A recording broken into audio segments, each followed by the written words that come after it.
দর্শক, আপনি কি জানেন গত রাতে কুয়েত শহর হঠাৎ করে কেন সম্পূর্ণ অন্ধকারে ডুবে গেল?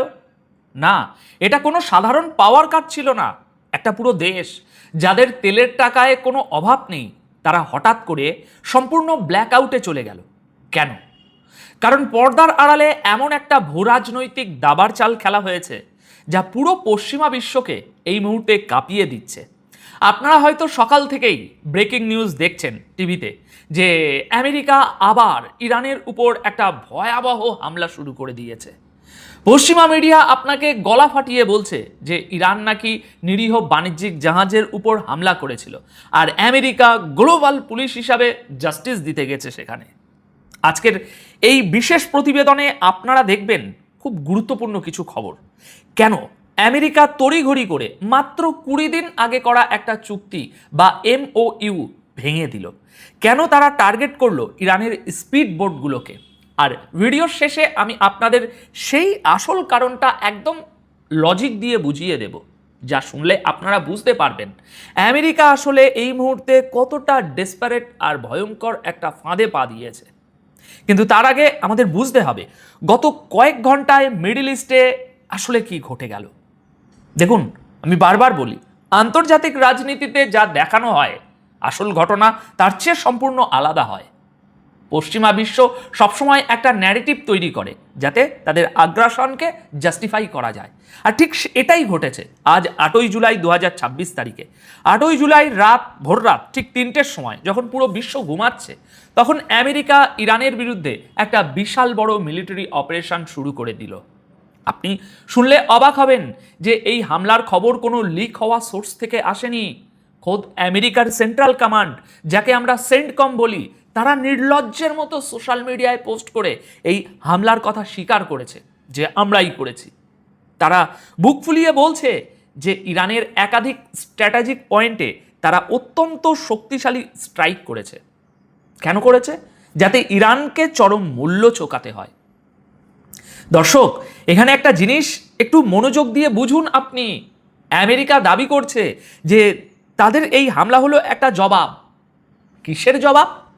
তাদের মতে ঠিক এর আগের দিন, অর্থাৎ গতকাল 7ই জুলাই 2026 তারিখে হরমুজ প্রণালী দিয়ে যাওয়া 3টি বাণিজ্যিক জাহাজের উপর ইরান নাকি হামলা চালিয়েছিল, যা আমি গতকালকের ভিডিওতে এই নিয়ে বিস্তারিত প্রতিবেদন আপনাদেরকে জানিয়েছি, সব দেখিয়েছি। এখন সেন্টকমের বয়ান অনুযায়ী ওই জাহাজগুলোতে নাকি নিরীহ বেসামরিক নাবিকরা ছিল এবং আন্তর্জাতিক জলসীমায় তাদের উপরে হামলা করে ইরান নাকি যুদ্ধবিরতি এবং তাদের মধ্যে হওয়া MOU এই দুটোই লঙ্ঘন করেছে। এবার লজিক্যালি একটু চিন্তা করুন, আমেরিকা আন্তর্জাতিক আইনের কথা বলছে, যে দেশটা দশকের পর দশক ধরে মধ্যপ্রাচ্যে লক্ষ লক্ষ সাধারণ মানুষকে হত্যা করলো, তারা আজ আন্তর্জাতিক জলসীমা আর নিরীহ মানুষের কথা বলছে। আসল ব্যাপারটা হলো, গতকাল 7ই জুলাইয়ের ওই জাহাজগুলোর উপর হামলার ঘটনাকে আমেরিকা একটা ঢাল হিসাবে ব্যবহার করছে মাত্র। সেন্টকমের দাবি অনুযায়ী আমেরিকা তাদের এই তথাকথিত জবাবি হামলায় ইরানের এয়ার ডিফেন্স সিস্টেম, উপকূলীয় radar system, surface to air missile battery, antiship cruise missile site, drone launching pad এবং বেশ কিছু বন্দর বা পোর্ট ফেসিলিটি ধ্বংস করেছে। দর্শক, এই লিস্টটা একটু খেয়াল করুন।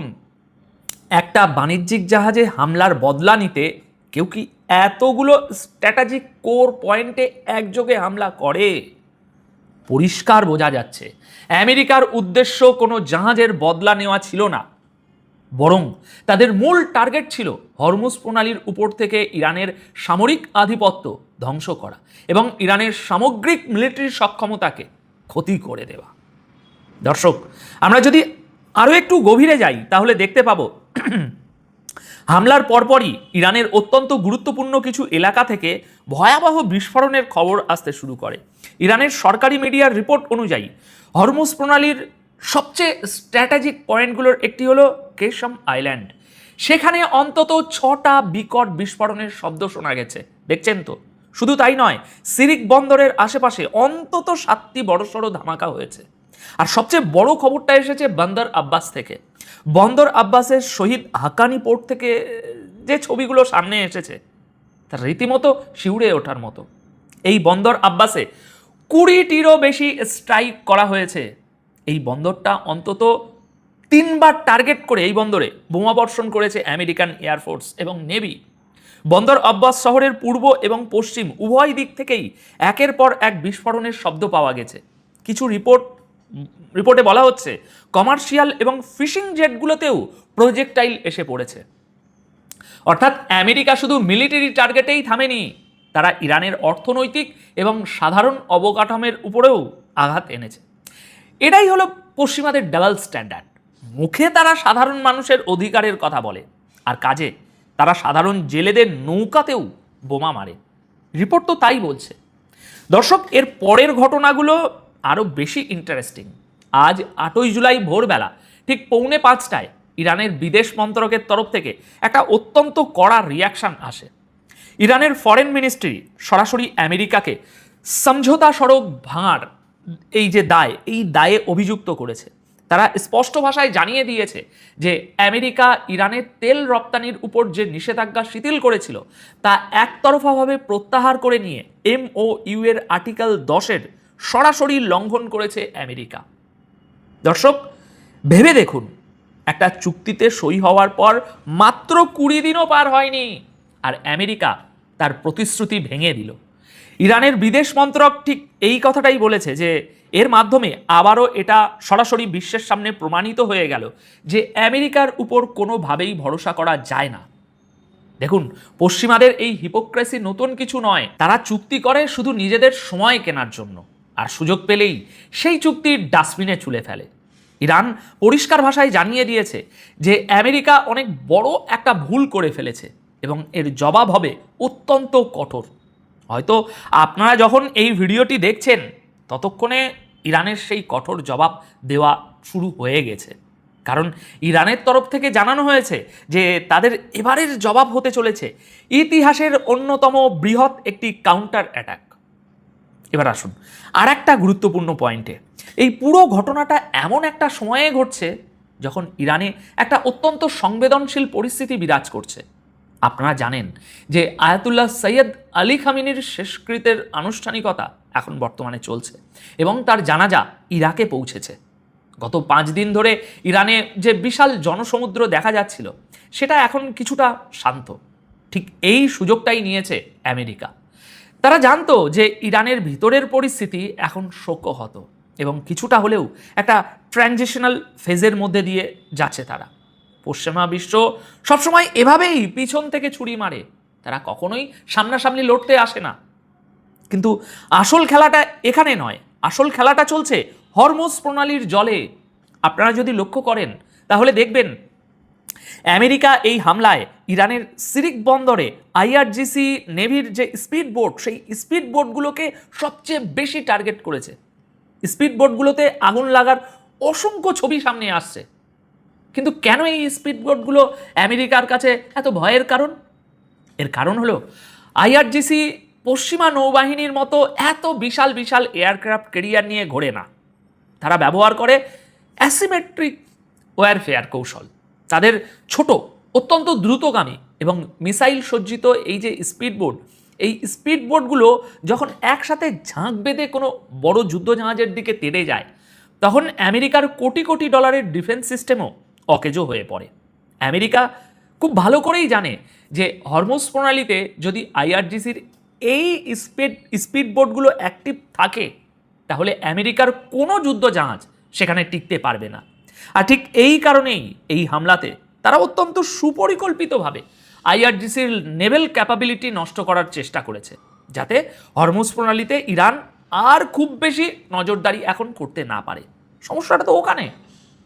দর্শক, আমি আগেই একটা ইঙ্গিত দিয়েছিলাম যে ইরান হয়তো হরমুজ প্রণালীতে বিদেশি জাহাজ ঢোকার উপর টোল বসাতে চাইছিল বা কোনো কড়াকড়ি করতে চাইছিল। আমেরিকা তাদের যুদ্ধজাহাজ সেখানে পাঠাচ্ছিল এবং তার আগেই তারা এই প্রিএম্পটিভ স্ট্রাইক করে দিল। বন্দর আব্বাস থেকে যে বিশাল কালো ধোঁয়ার কুণ্ডুলি ওঠার ছবি আমরা দেখছি তা প্রমাণ করে যে আমেরিকা সিজফায়ারের পর ইরানের উপর এ যাবৎকালের সবচেয়ে বড় আঘাতটা এনেছে আজ। এবার ভাবুন এর ইম্প্যাক্টটা এরপর কি হতে চলেছে। এই মুহূর্তে কিছু আনভেরিফাইড রিপোর্ট থেকে জানা যাচ্ছে যে আইআরজিসি নেভিকে ইরানের শীর্ষ পর্যায় থেকে নির্দেশ দেওয়া হয়ে গিয়েছে হরমুজ প্রণালী দিয়ে যাওয়া সমস্ত জাহাজের যাতায়াত বন্ধ করে দেওয়ার জন্য। দর্শক, এই একটা সিদ্ধান্ত পুরো বিশ্বের অর্থনীতিকে উল্টে দেওয়ার ক্ষমতা রাখে। যদি সত্যিই ইরান হরমুজ প্রণালী সম্পূর্ণ ব্লক করে দেয়, যা আগে করেছে, তাহলে সেটা শুধু আর আমেরিকা আর ইরানের মধ্যে সীমাবদ্ধ থাকবে না। পুরো বিশ্বের তেল সরবরাহ, গ্যাস সাপ্লাই, ইন্টারন্যাশনাল শিপিং আর গ্লোবাল ইকোনমি একটা ভয়াবহ সংকটের মুখে পড়বে। এর আগেও পড়েছে, আপনারা দেখেছেন, এবার আরও বেশি। ইতিমধ্যেই রাতের অন্ধকারে আন্তর্জাতিক বাজারে অপরিশোধিত তেলের দাম এক লাফে অনেকটাই বেড়ে গেছে এই এক রাতে। যদিও ইরান অফিসিয়ালি এখনও হরমুজ প্রণালী বন্ধ করার কোনো ঘোষণা দেয়নি, কিন্তু পরিস্থিতি যেদিকে এগোচ্ছে ভাই, তাতে এটা যে কোনো মুহূর্তে ঘটতে পারে। আমেরিকা বলছে তারা গতকাল 7ই জুলাইয়ের হামলার বদলা নিচ্ছে, যেখানে সৌদি আরব এবং কাতারের জাহাজও নাকি আক্রান্ত হয়েছিল। আর এই অজুহাত দেখিয়ে আমেরিকা ইরানের তেল রপ্তানির ছাড় বাতিল করেছে। এখন এই পুরো জিওপলিটিক্যাল ইকুয়েশনে আরব দেশগুলোর ভূমিকাও কিন্তু খুব গুরুত্বপূর্ণ। দর্শক, আজ 8ই জুলাই সকাল 5:15টার দিকে খবর এসেছে যে বাহরাইন গতকাল 7ই জুলাইয়ের ওই জাহাজ হামলার তীব্র নিন্দা জানিয়েছে। অর্থাৎ আমেরিকা খুব সূক্ষ্মভাবে এবার আরব দেশগুলোকে ইরানের বিরুদ্ধে খেপিয়ে তোলার চেষ্টা করছে। কিন্তু তারা এটা বুঝতে পারছে না যে আজকের পৃথিবী আর 1990 সালের বিশ্ব এক নয়। আজকের পৃথিবীতে বহুমেরু বিশ্বের উত্থান হয়েছে। রাশিয়া, চীন এবং ব্রিক্স দেশগুলো এই পুরো ঘটনার উপর তীক্ষ্ণ নজর রাখছে। আমেরিকা যদি ভাবে যে তারা মধ্যপ্রাচ্যে আর একটা যুদ্ধ শুরু করে নিজেদের আধিপত্য বজায় রাখবে, তাহলে তারা মূর্খের স্বর্গে বাস করছে, এটাই আমি বলবো। দর্শক, এবার আসি সেই সত্যটায় যা আমি ভিডিও শুরুতে আপনাদের বলেছিলাম। আমি কি বলেছিলাম? আমি বলেছিলাম কুয়েতের ব্ল্যাক আউটের কথা। ইরানের সরকারি টিভি চ্যানেল IRIB রিপোর্ট করেছে যে কুয়েত শহর সম্পূর্ণ অন্ধকারে ডুবে গেছে। কিন্তু কেন? দর্শক, এটা কোনো পাওয়ার গ্রিড ফেলিওর নয়। যখন কোনো দেশে ব্যালিস্টিক মিসাইল বা ফাইটার জেটের হামলার প্রবল সম্ভাবনা থাকে, তখন টার্গেটগুলোকে এক প্রকার কনফিউজ করার জন্য এভাবেই ব্ল্যাক আউট করা হয়। হ্যাঁ, যদিও আধুনিক মিসাইলগুলোতে GPS গাইডেড থাকে মিসাইলগুলো, তবুও এই ব্ল্যাকআউট প্রমাণ করে যে পুরো মধ্যপ্রাচ্য এই মুহূর্তে একটা সর্বাত্মক যুদ্ধের প্রস্তুতি নিয়েছে। কুয়েত ভয় পাচ্ছে যে আমেরিকার ঘাঁটিতে হামলার রেশে তাদের উপরে কিছু না ক্ষতি হয়ে যায়। দর্শক, এবার আমি আপনাদের সেই সিক্রেটটা বলবো, কেন আমেরিকা মাত্র 20 দিনের মাথায় একটা ইন্টারন্যাশনাল MOU ছিঁড়ে ফেলে এমন পাগলের মতো হামলা চালালো। দেখুন, আসল ব্যাপারটা হলো 3টি বাণিজ্যিক জাহাজের উপর হামলাটা ছিল একটা ফলস ফ্ল্যাগ অপারেশন। আমেরিকার ইন্টেলিজেন্স খুব ভালো করেই খবর পেয়ে গিয়েছিল যে ব্রিক্স এবং মাল্টিপোলার বিশ্বের দেশগুলোর সাথে ইরান এমন একটা অর্থনৈতিক ফ্রেমওয়ার্ক তৈরি করার একেবারে চূড়ান্ত পর্যায়ে চলে গেছে, যা হরমুজ প্রণালীকে ব্যবহার করে আমেরিকার যে পেট্রো ডলার আছে, সেই পেট্রো ডলার হেজিমনি বা ডলারের একচেটিয়া আধিপত্যকে সরাসরি ধ্বংস করে দিত কিছুটা সময়ের মধ্যে। ইরান হরমুজ প্রণালীকে শুধু একটা জলপথ হিসেবে নয়, বরং একটা গ্লোবাল এনার্জি চোক পয়েন্ট হিসাবে প্রতিষ্ঠা করতে চাইছিল, যেখানে ট্রানজিট নির্ধারণ হতো ডলারের বদলে অন্য কোনো মুদ্রায়। খ্যামিনির শেষকৃতের ডামাডোলের মধ্যেই ইরান হয়তো এই মাস্টার স্ট্রোকটা একটু পরে প্লে করতে চাইছিল। এবার আমেরিকা যখন বুঝতে পারলো যে তাদের পায়ের তলা থেকে গ্লোবাল অর্থনীতির মাটি সরে যাচ্ছে, তখন তারা মরিয়া হয়ে এই হামলা চালিয়েছে। তারা MOU বাতিল করেছে কারণ তারা বুঝতে পেরেছিল যে স্যাংশন শিথিল করে তারা আসলে ইরানের অর্থনীতিকেই শক্তিশালী হতে সাহায্য করছিল, যা আমরা অনেক দিন থেকে আলোচনা করছি, যা শেষ পর্যন্ত আমেরিকার গলাতেই ফাঁস পড়াতো। দর্শক, আজকের এই ঘটনা প্রমাণ করে যে পশ্চিমা বিশ্ব এখন কতটা দিশেহারা। তারা এখন আর লজিক বা কূটনীতি দিয়ে বিশ্বকে নিয়ন্ত্রণ করতে পারছে না, তাই তারা তাদের সেই পুরনো পন্থা বর্বর পেশি শক্তির উপর নির্ভর করছে। কিন্তু ইরান, রাশিয়া বা চীনের মতো দেশগুলো এখন আর আগের মতো চুপ করে বসে বসে মার খাওয়ার পাত্র নয়। ইরানের জবাব যে ভয়াবহ হবে তা নিয়ে কোনো সন্দেহ নেই। হয়তো সেই জবাবে শুধু আমেরিকার মিলিটারি বেস নয়, বরং তাদের পুরো জিওপলিটিক্যাল স্ট্র্যাটেজিটাই ভেঙে পড়বে।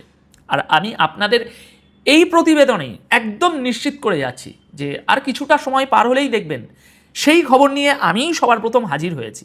কারণ আমি নিশ্চিত ইরান রিটালিয়েট করবেই করবে। এখন আপনাদের কাছে আমার একটা প্রশ্ন রইল, আপনাদের কি মনে হয় ইরানের সম্ভাব্য পাল্টা হামলা কি শুধু মধ্যপ্রাচ্যেই সীমাবদ্ধ থাকবে, নাকি পুরো গ্লোবাল সাপ্লাই চেনকে স্তব্ধ করে দিয়ে আমেরিকার অর্থনীতিকে একটা পার্মানেন্ট ড্যামেজ করে দেবে ইরান? আপনাদের লজিক্যাল মতামত অবশ্যই নিচে কমেন্ট করে জানাবেন। কারণ পশ্চিমা মিডিয়া যাই বলুক, আসল সত্যটা আমাদের নিজেদের বুদ্ধি দিয়েই বের করতে হবে, ভাবতে হবে, বিশ্লেষণ করতে হবে। সুতরাং আপাতত এই প্রতিবেদন তাহলে এই পর্যন্তই। আশা করি আজ সারাদিন আরও অনেক ধামাকাদার গুরুত্বপূর্ণ প্রতিবেদন দেখতে পাবেন। সবাই খুব ভালো থাকবেন, সুস্থ থাকবেন। দেখা হচ্ছে পরবর্তী ভিডিওতে। ধন্যবাদ আপনাদের সকলকে।